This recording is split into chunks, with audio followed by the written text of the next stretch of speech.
Dólar bate recorde no governo Lula e chega a R$ 5,70. Governo reage e Haddad anuncia corte de 25 bilhões. Eu sou Gustavo Gobi. Eu sou Débora Bizarria. Curta, comente, compartilhe esse vídeo, se inscreva no canal e ative o sininho. Esse é o Livrescast.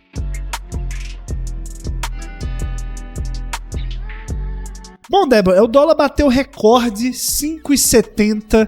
As declarações do Lula se opondo à responsabilidade fiscal têm gerado aí efeitos negativos na economia brasileira, né? Refletindo justamente na alta do dólar. A cotação chegou 5,70 nessa semana e o presidente atribuiu isso ao interesse especulativo. Ele também falou que quem quer o Banco Central autônomo é o mercado e que o Banco Central é uma instituição de Estado e não pode estar a serviço do sistema financeiro.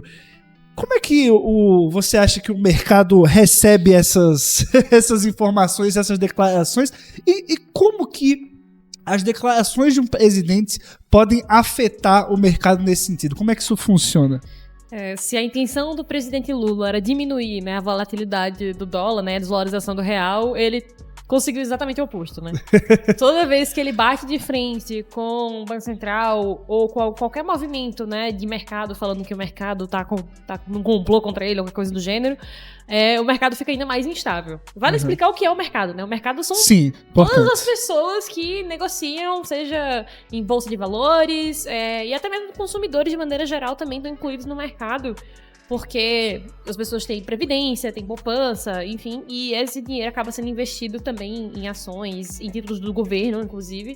Então, existe uma longa teia de players aí que tentam prever qual vai ser o comportamento do governo. Então, toda vez que você tem, por exemplo, sei lá, o ministro Haddad falando em responsabilidade fiscal, e o governo falando, e o presidente, né, falando às vezes o contrário, que não tem que cortar gasto, ou então que o Banco Central não está pensando no país, isso gera instabilidade, e aí os agentes do mercado, né, as pessoas que estão ali operando, comprando e vendendo títulos, comprando e vendendo ações, vão pensar, acho que o governo não está fazendo tarefa de casa, não está pensando com responsabilidade, então vou começar a me livrar dos investimentos aqui no Brasil, porque isso aqui é muito arriscado. Então o que acaba acontecendo é gerando mais instabilidade. Todos esses embates acabam fazendo com que os investidores não queiram continuar investindo no Brasil e gerando todo tipo de consequência negativa para a população, no final das contas. Né? Mas esse tal mercado, né? Acho que é uma ideia muito, muito abstrata aí. Existe uma ideia de que é um grande grupo de grandes empresários e que eles controlam as teias ali da economia e aí o dólar aumenta porque a especulação aumenta e eles querem sempre lucrar em cima dos mais pobres. A questão da alta do dólar em si, como é que ela funciona no sentido de essa cotação, esse valor é uma medida meramente econômica ou existem outros fatores em relação a isso? Tipo, a gente tem a fala do presidente, como a gente já disse, né, durante as falas, as declarações durante a última semana, mas o que mais que pode afetar? O cenário internacional tem um papel bastante importante nisso, né? Então, a questão da eleição lá fora, nos Estados Unidos, faz com que certa estabilidade, né, com a disputa presidencial lá acontecendo esse ano, faça com que todos os mercados do mundo todo pensem, tá muito instável, vou comprar mais dólar. E aí, esses investidores no mundo todo começam a sair de países que podem ser considerados arriscados. O Brasil é um deles.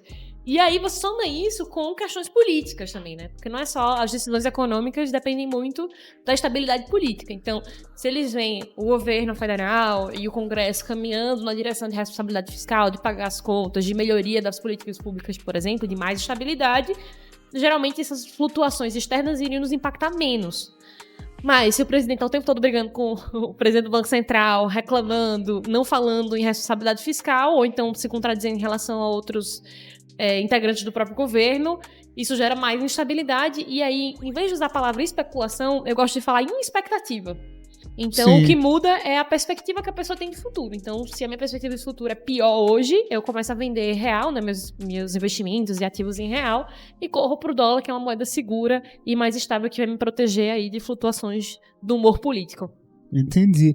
E como é que isso afeta exatamente a questão da inflação? Ou seja, você teve aí nessa última semana, e já pode-se dizer assim, nos últimos meses, o dólar crescendo, Enfim, a inflação é um tema muito caro, né? A gente falou aqui no Livrescast passado dos 30 anos do Plano Real. Como que isso acontece? Isso afeta diretamente? A gente vai ter consequências para a inflação também? Sem dúvida. O aumento do dólar, consequentemente, aumenta todos os produtos que têm algum tipo de componente de importação. Por exemplo, a gasolina automaticamente aumenta por causa da variação do preço do petróleo e, consequentemente, combustíveis que fazem todo o transporte de alimentos e de outros produtos que as pessoas consomem vai ficar mais caro.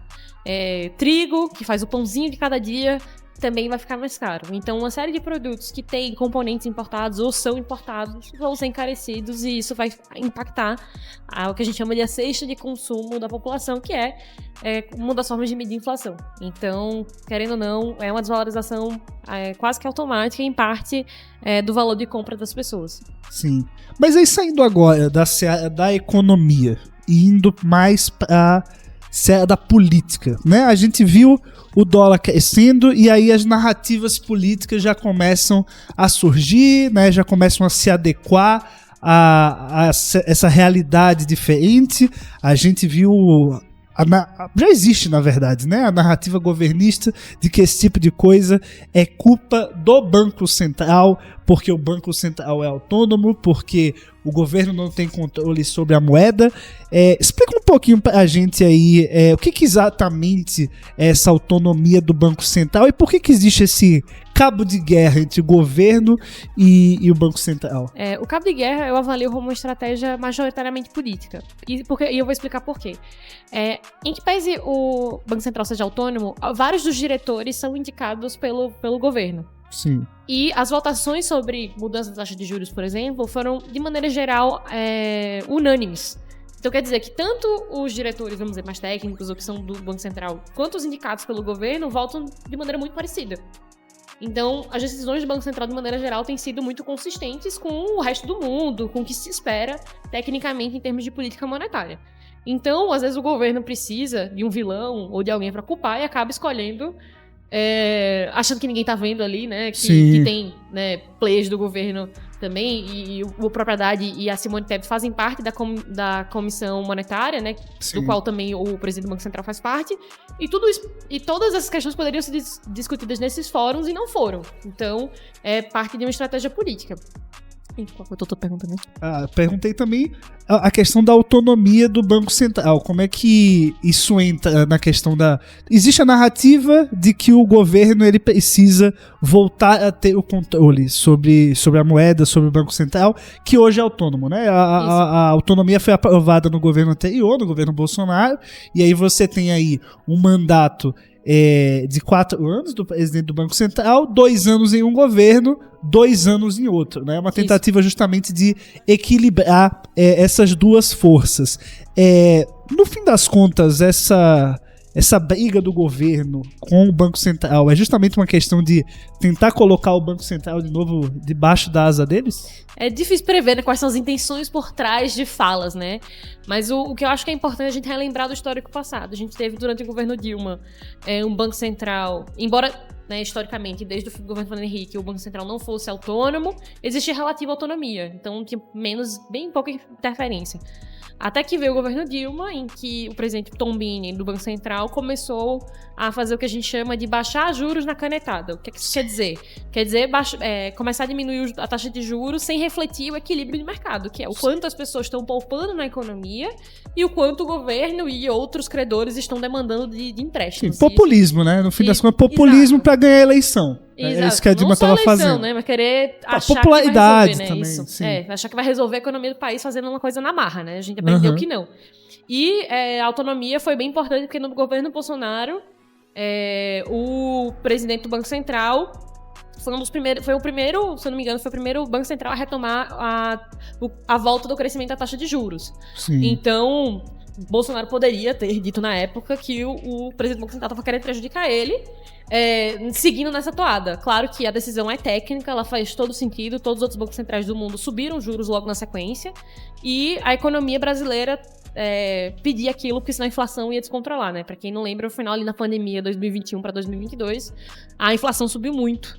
Então o Banco Central precisou subir os juros para controlar o valor da moeda. Então, só para deixar claro que não é uma decisão meramente política, né? Não dá para dizer que o Banco Central está agindo para um lado ou para outro, porque quando foi preciso aumentar juros, por conta da inflação, aumentaram. Os juros, eles vinham caindo, né? Teve 7 quedas consecutivas, inclusive durante o governo Lula, e na última reunião do Copom eles decidiram manter em 10,5%.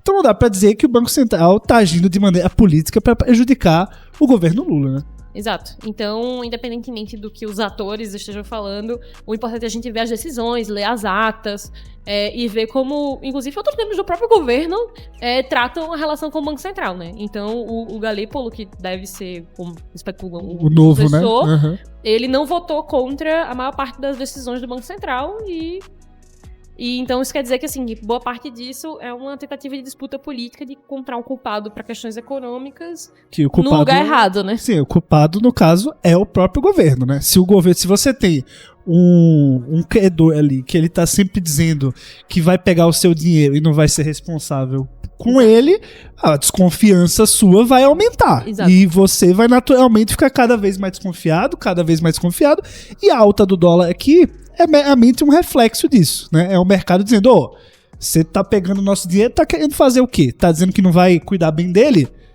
Bom, a gente vai reagir de alguma forma, né? Isso aí é uma coisa natural, é até matemática básica, assim, pra quem entende de economia. Agora a questão aí da autonomia do Banco Central, a gente falou da questão aí dos mandatos. Existe uma birra muito grande do Lula com o Roberto Campos Neto, né, que é o atual presidente, que também, vamos confessar aqui, fazendo um parêntese, também não tem se ajudado muito, né? Essa que é a verdade. Assim, ele tem, não vou dizer que atuado de forma política, mas ele tem dado também algumas declarações que, por exemplo, ele poderia ser um ministro da Fazenda no eventual governo Tarcísio em 2026, 2027. Isso também não ajuda a instituição, né? Não, além disso, ele foi votar, na eleição, foi votar com camisa verde e amarela, né?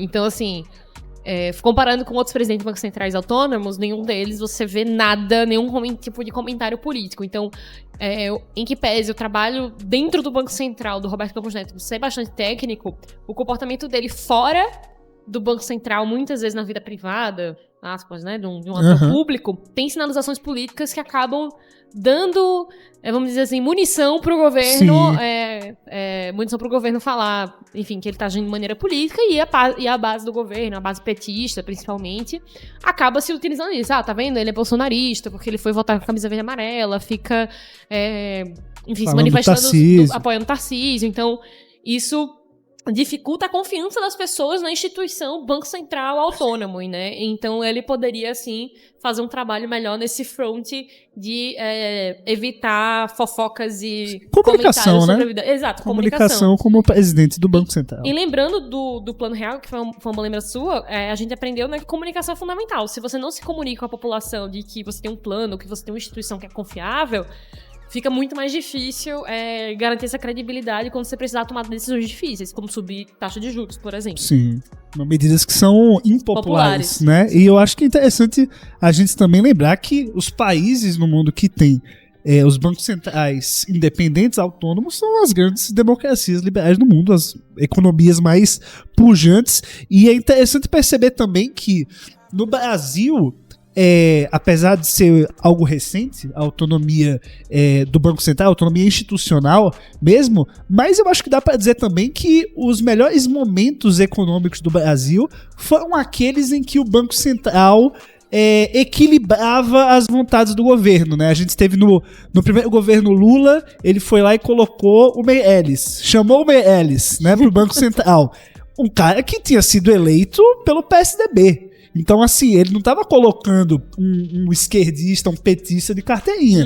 Ele estava colocando uma pessoa justamente com um perfil diferente para que houvesse esse equilíbrio. Então, assim, no fim das contas, a autonomia do Banco Central não é sobre, dessa forma o Banco Central vai agradar o mercado, vai agradar X ou agradar Y. Não, ele vai fazer um contrapeso às vontades do governo. E principalmente preservar o valor da moeda e controlar a inflação, que é isso que a gente quer. Então, assim, independentemente de qual seja o governo da vez, esse que é o principal trabalho do Plano Real, pra gente não ter que ter um Plano Real 2.0 para resolver um problema de inflação, porque o Banco Central não consegue cumprir seu papel por causa de interferência política. Eu acho que isso precisa deixar bem claro. O que a gente não quer é que a interferência política impeça o Banco Central de cumprir seu papel. Sim, tomar as decisões técnicas e corretas aí para os rumos da moeda brasileira. Exato. Né? Isso aí. Bom, mas Débora, a gente falou aqui da alta do dólar, e aí teve narrativa, né, culpando o Banco Central, os petistas disseram que o Banco Central tinha que vender reserva para poder baixar o dólar, o valor do dólar, aumentar os juros para poder baixar a inflação, porque a inflação também está crescendo ultimamente, né? Mas no fim das contas a realidade se impôs, né? No fim das contas o governo foi lá, botou o rabinho entre as pernas, o Haddad sentou com a Tebet, com o Lula, com os ministros ali e falou: ó, pessoal, essa bucha é nossa, esse problema é nosso e a gente que vai ter que tomar alguma decisão, isso aqui não é problema deles não, né? Então o que aconteceu é que para conter essa crise, né, o Haddad fez essa reunião aí com os ministros e com o presidente Lula, e para preservar o arcabouço fiscal, né, as regras fiscais que regem o país, no fim das contas aí, nessa quarta-feira, ele anunciou um corte de gastos de 25 bilhões de reais, Débora. E aí eu lhe pergunto, isso não é suficiente, né? Assim, o dólar já baixou depois disso, né? Assim que aconteceu o anúncio, no dia seguinte, na quinta-feira, o dólar já caiu para menos de 5,50, né? A gente falou aqui de 5,70, então já caiu bastante. Então o mercado reagiu positivamente, para não dizer que o mercado está de mau gosto, né? Já reagiu positivamente com esse anúncio do Haddad, mas 25 bilhões para o rombo que tem hoje, para a diferença que tem entre despesas e receitas, ainda não é muita coisa. Eu né? acho que é importante dar alguns passos atrás, sabe?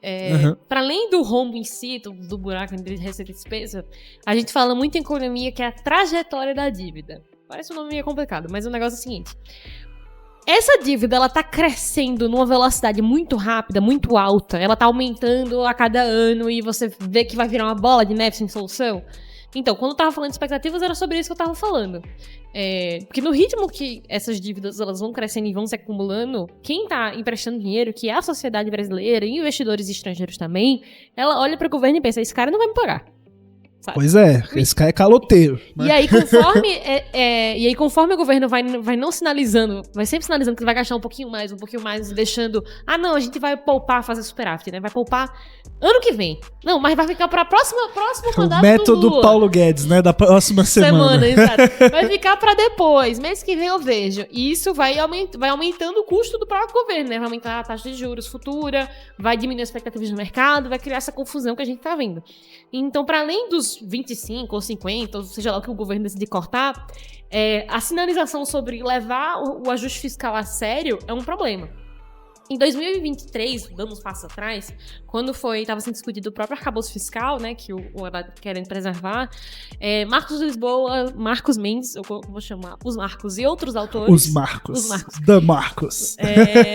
Eles, junto com outros autores do INSPER, publicaram um estudo falando sobre o arcabouço fiscal e falando: olha, se juntar, né, a indexação do salário mínimo, da Previdência, enfim, deixar tudo como está agora. Tem os mínimos obrigatórios de saúde e educação, também tudo como está agora.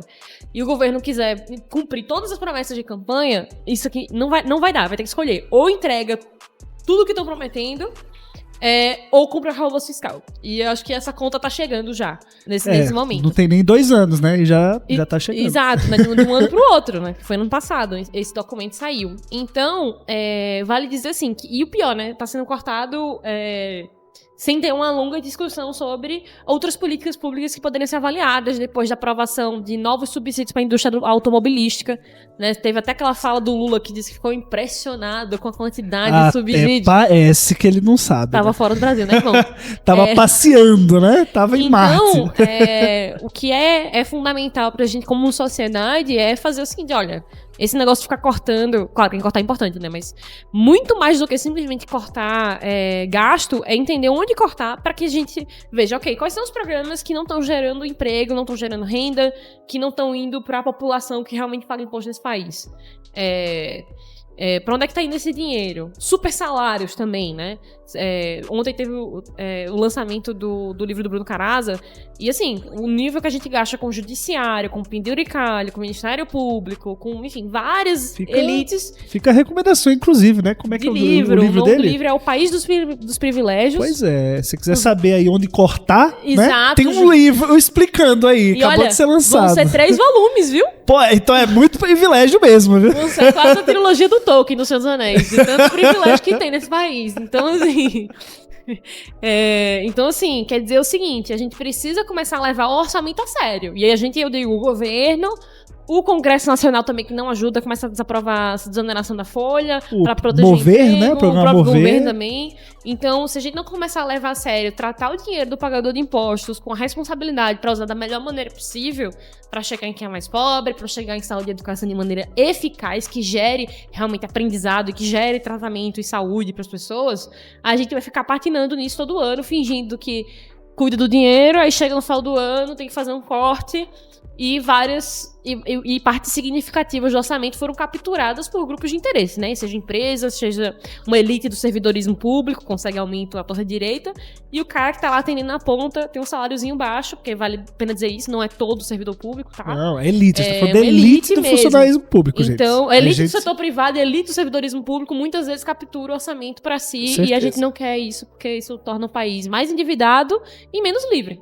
Com certeza. E assim, dos 25 bilhões que o Haddad falou que vão ser cortados, eles vêm de um pente fino nas despesas de benefícios sociais, né? Ou seja, tornar os programas sociais mais eficientes, tentar conseguir ter alguma coisa disso, né? A partir do orçamento de 2025. Assim, lógico que é bem-vindo, né? Eu acho que a gente não tá falando aqui de cortar benefício social dos mais pobres, né? Acho que um pente fino tem que ser feito de tempos em tempos. Eu acho que é inevitável. Em todos os programas do governo, não é só social, não. Vários outros programas de benefício para a indústria, por exemplo, deveriam passar por vários pentes finos, inclusive. Pois é. Agora, assim, a gente tá falando aqui de 25 bilhões, mas só do que o governo já perdoou, já deu de desconto de dívida no último ano, né? 10 bilhões para Odebrecht, mais 10 bilhões para JF, tudo que a gente viu na Lava Jato e o que essas empresas que literalmente roubaram dinheiro do bolso do brasileiro, agora elas estão ganhando desconto para devolver esse dinheiro para os cofres públicos. Isso, cara, esses 25 bilhões não são nada, gente. Não são nada. Assim, isso aí esse número poderia ser muito maior sem precisar ler o livro do Caraza lá. Você não precisa ir muito longe, não, pra conseguir achar mais onde cortar de benefícios e privilégios. Não, né? Vale lembrar, eu sempre falo no Estado Automobilística, porque a gente acabou de ter aprovação há pouco tempo do Mover, que era supostamente para melhorar energia limpa, uso de energia limpa nos carros, e ainda botaram taxinha das blusinhas Shein no meio. Então, estão atrás de arrecadação, mas no meio de um projeto que está dando mais recurso para empresas que não são competitivas, que não geram um volume tão grande de empregos assim e que ficam capturando esses subsídios a custo do pagador de impostos brasileiro. Pois é, e assim, gente, por enquanto, né, o governo Lula, que prometeu ser governo que ia incluir o pobre no orçamento, só incluiu o pobre até agora na hora de pagar a conta, né? Na hora de receber algum benefício, não tem muita coisa. Até agora os benefícios foram realmente para grandes indústrias, grandes empresários. Então, assim, você que votou no Lula pensando no mais pobre, não precisa ser liberal não, tá, gente? A gente tá aqui no Livrescast. Acho que a maioria das pessoas que estão ouvindo ou assistindo são liberais, mas você que chegou aí, que é um eleitor do Lula, pensa nisso também, que o governo Lula não está cumprindo o que estava prometendo. Então, isso aqui, corte de gastos, não é papo de liberal. É papo de gente que quer fazer com que o dinheiro do governo vá para quem mais precisa. E não para quem já tem muitos privilégios, muito dinheiro e já tem, enfim, grandes indústrias, grandes empresas. Essas pessoas definitivamente não precisam de ajuda do governo, né, Débora? Pois é, né? Fica um chororô aí. Ah, não, a gente precisa sobreviver. O Brasil Brasil é muito difícil, sendo que e tá saindo dinheiro que podia estar indo pra mais políticas sociais melhores, pra educação, pra saúde, pra segurança pública, enfim, pro que a sociedade julga que é mais importante. Então... E esse tipo de coisa atrasa o país, né? No sentido de que, se você tá dando ali subsídios para determinadas indústrias, determinadas empresas nacionais, que é o que tá acontecendo a rodo nesse governo, com dinheiro público, você acaba acomodando essas empresas. Exato. Você acaba colocando elas num lugar de que, você não precisa inovar, você não precisa criar produtos melhores, não precisa tanto só precisa pagar uma equipe de lobby pra ir lá em Brasília a cada X anos convencer o governo de que precisa de mais subsídio. E aí o cidadão brasileiro, que é a pessoa que tá ali consumindo dessa indústria, não vai ter produtos de melhor qualidade, vai ficar refém dessa indústria nacional. E se ele tentar comprar de fora, ele agora toma taxa, né? É o caso da Shein aí que você falou, do AliExpress, enfim. Então, assim, no fim das contas, esse tipo de coisa não é economês, né? No fim das contas, é o cidadão brasileiro sendo prejudicado na ponta, e é isso que a gente precisa mudar. Inclusive, Débora, o Livres tem um estudo sobre isso também, né? O nosso estudo sobre revisão social dos gastos públicos, que é de fato a nossa visão de como incluir de verdade os mais pobres no orçamento. Ela está disponível aí em eusoulivres.org/gastos públicos, inclusive com elaboração da própria Débora. Você poderia falar um pouquinho aí desse estudo pra gente? Esse estudo é um mapeamento bem geral, assim, só para pontuar e para explicar para as pessoas em geral, pontos do orçamento que precisam de atenção. Então, tem desde submarino nuclear, que é um projeto que não sai do papel e fica só consumindo dinheiro. Brasil subsidiar submarino nuclear, pelo amor de Deus, gente. Tá sobrando dinheiro nesse país, né? E nesse lado tem a questão dos militares, né? Que 80% deles, 80% dos gastos militares são com folha de pagamento, é desproporcional com qualquer país do mundo. A reforma da Previdência não inclui os militares. Exato. Precisa ser feita também a reforma da Previdência dos militares. Isso, então, e vale dizer assim, tem país em guerra que não gasta-se tanto essa proporção que a gente tem com folha de pagamento, vale dizer isso. Tem a questão do judiciário, né, como eu também já citei o dado do Caraza. Então, assim, a gente passa por vários pontos em que o orçamento é problemático, está concentrando renda, né, vale falar da questão da desigualdade também, está indiretamente ou diretamente prejudicando quem é mais pobre. Pois é, então, se você quiser conferir aí a proposta do Livres para revisão dos gastos, tá? A gente aqui não é só reclamação, não. A gente não só veio aqui para reclamar, não. Tem a proposta do Livres em como, de fato, mudar, onde cortar e onde realmente o dinheiro do governo deve ir. E você pode conferir esse estudo, como eu falei, lá em eusoulivres.org/gastos públicos. Bom, Débora, agora vamos para a parte final aqui do nosso Livrescast, onde a gente sempre fala das atividades do Livres na última semana, os eventos, as ações, o que é que aconteceu, o que é que está por vir. E tivemos aí o lançamento do nosso caderno de políticas públicas, né? Esse aqui, o verdinho, para quem está assistindo pelo YouTube, o caderno de políticas públicas 2024, lá em Curitiba, que contou com vários líderes livres, né? A vereadora Amália Tortato, Luiz Leles, o que é presidente do nosso conselho de administração, o Edson Lau, Anne Dias, o Lucas Cerchiari e o Bruno Esperanceta, além do Magno Cal, que é nosso diretor executivo. Débora, você que é a mãe do nosso caderno de políticas públicas, né? Isso aí não é fake news, é a mais pura verdade. Tá muito legal essa tour, né, que a gente tá fazendo aí pelo Brasil para poder levar as ideias para, enfim, todos os cantos do país. Né? Foi muito satisfatório saber que Curitiba estava recebendo o caderno e que a gente tem tantos líderes livres para defender essa bandeira, né? Porque por mais que eu seja muito orgulhosa do trabalho que a gente fez com o caderno, com as propostas de políticas públicas municipais, não adianta muita coisa se a gente não tem associados e líderes livres que sejam capazes de defender essas ideias a nível local, né? Porque eu tô muito tempo aqui em São Paulo, né? Sim. E a gente acaba tratando, muitas vezes, de pautas nacionais, que acabam sequestrando nossa mente, nosso espírito. Mas os líderes livres fazem toda a diferença de defender as nossas ideias lá da ponta, a nível municipal. Então, eu tô bem feliz, né, com essas atividades da semana passada lá em Curitiba e no Paraná, né? Tiveram várias cidades do interior também. Então, muito bom. Muito bom. Lembrando que o Caderno de Políticas Públicas conta com mais de 80 propostas para as cidades brasileiras, que estão divididas aí em 9 eixos temáticos. Então tem empreendedorismo, né, saúde, educação, gestão pública, enfim, vários aspectos aí onde as ideias liberais podem favorecer as cidades. E, claro, é bom lembrar também que a gente está aqui falando de ideias para as cidades brasileiras, porque as eleições esse ano são eleições municipais, né? Também é uma maneira da gente conseguir municiar os líderes que vão ser candidatos na elaboração de propostas para as eleições. Então, se você tem interesse em conhecer as propostas do caderno, tem interesse em usar essas propostas no seu plano de governo, seja você pré-candidato a vereador ou a prefeito, entre em contato com a gente pelo nosso site eusoulivres.org.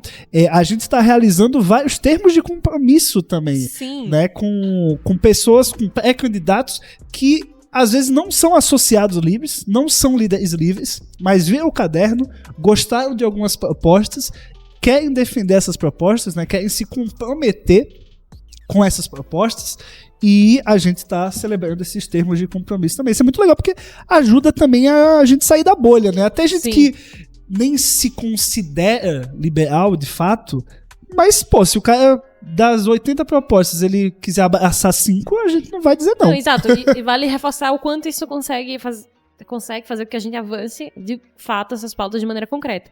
Como a gente sempre fala aqui no Livres, a gente alia a responsabilidade econômica e social, ou seja, empreendedorismo, liberdades econômicas com liberdades individuais. Então, às vezes, a pessoa é um pouco mais para a esquerda e quer nossas pautas sociais, porque concorda com elas, e aí ela vai fazer um termo de compromisso com essas pautas em comum, ou então o contrário, né? Se é um cara um pouco mais à direita, que defende mais um liberalismo econômico, a gente vai achar pautas em comum também. Então, vale reforçar que se você é candidato ou conhece algum candidato que acha que pode defender algumas das pautas, entre em contato com a gente, como o Gob falou, pra gente pensar em um termo de compromisso que tenha pautas em comum, pra gente deixar o país mais livre e com mais escolhas pra quem mais precisa. Isso aí, com certeza. E ó, na semana que vem, Débora, a gente falando aqui de eleições municipais, de pré-candidatos, na semana que vem nós temos um evento muito especial aqui em São Paulo, hein? Vai ter a primeira Sabatina Livres com a Marina Helena, que é pré-candidata a prefeita de São Paulo pelo Partido Novo. O evento acontece na quarta, no dia 10, a partir das 19h30, aqui na Casa Livres. Vai ter a sabatina em si, tem uma duração de 40 minutos. Quem vai mediar é o Mano Ferreira e o Magno Cal, que você, se ouve aqui o Livrescast, já os conhece, mas também vai ser aberta para o público também fazer perguntas para a candidata, e claro, sempre baseado nos preceitos ali do nosso caderno, né, para a gente ver ali quais as ideias dos pré-candidatos. Lembrando que essa é só a primeira, a gente quer trazer mais pré-candidatos aqui a Casa Livres também, mas Helena, que com certeza tem várias propostas aí alinhadas com a gente. Sem dúvida, né? Inclusive a gente quer, se possível, celebrar o termo de compromisso ao final da sabatina, então estamos aí na expectativa, encontrando, e eu gosto de reforçar isso, a gente quer fazer sabatinas que sejam propositivas para discutir as ideias com base nos nossos valores, nas nossas propostas. Então, se você tá esperando pancadaria... Não é essa a proposta. A gente não tá aqui pra falar... Ela falar, candidato A é isso, candidato Exato. B é aquilo. Vamos falar de ideias concretas. Exato, né? Então, a gente, diferente do que às vezes a gente vê muito na política, né, brasileira, a gente tá aqui pra construir com quem concorda em algumas pautas com a gente, não precisa concordar 100%, se você concorda em algumas pautas, a gente tá aí para avançar políticas públicas que realmente melhorem o país. Então, estamos aqui ansiosos para receber a Marina Helena para a sabatina, pra gente conversar sobre políticas públicas para a cidade de São Paulo. Isso aí, São Paulo precisa de muitas coisas aí, acho que apesar de ser a cidade, né, mais... não sei se mais desenvolvida do Brasil, digamos assim, economicamente falando. Não, tem o terceiro maior orçamento, né, do país. Vale dizer que é muita a União, coisa. Né, o país, depois do estado de São Paulo, o município de São e Paulo. depois da cidade de São Paulo. Acho que tem muito aí pra gente discutir sobre a cidade. E se você quer participar, quer comparecer aqui na Casa Livres, você acessa eusoulivres.org/sabatina e você vai poder fazer sua inscrição gratuitamente, mas corre porque as vagas são limitadas, tá, gente? Uma vez que todas forem preenchidas, já era. Então não perca, na próxima quarta, aqui na Casa Livres, a sabatina com a pré-candidata Marina Helena do Partido Novo. Bom, Débora, vamos ficando por aqui, né? Esse foi mais um Livrescast. Você gostou de participar do Livrescast? Gostei, primeira vez nesse né? novo formato. Achou legal? Achei legal. Bom. Estamos aí à disposição para quando achar que foi necessário. Muito bem. Acho que semana que vem o Mano e o Magno estão aqui de volta, né? Para falar um pouquinho mais de Pernambuquices e Vasco, talvez. Será? Bom, galera, é isso. Vamos ficando por aqui. Esse foi mais um Livrescast. Lembrando que se você tá assistindo pelo YouTube, curte, comenta, compartilha, se inscreve no canal e ativa lá o sininho para receber as notificações toda vez que sair vídeo por aqui. É sempre bom lembrar que o Livrescast está saindo sempre sexta-feira, ao meio-dia, toda semana, mas também temos aqui no nosso canal do YouTube o Política em Minutos, na segunda-feira, às 8 horas da noite, e o Livres Entrevista, quarta-feira, às 8 da noite também. Então, já se inscreve aí para não perder nada. E se você tá ouvindo a gente no Spotify, né, não esquece de também deixar aí a sua avaliação no Spotify, que é importante. Você pode dar estrelinhas aí. Então, ó, vai lá, ó, clica ali. E compartilhe com os amigos, com os inimigos também, por que não? Não, olha o que esses liberais safados andam falando. Pode mandar. Compartilhar. Quanto mais ouvirem aqui, melhor pra gente, galera. Valeu, a gente vai ficando por aqui e até a semana que vem com mais um Livrescast. Até mais.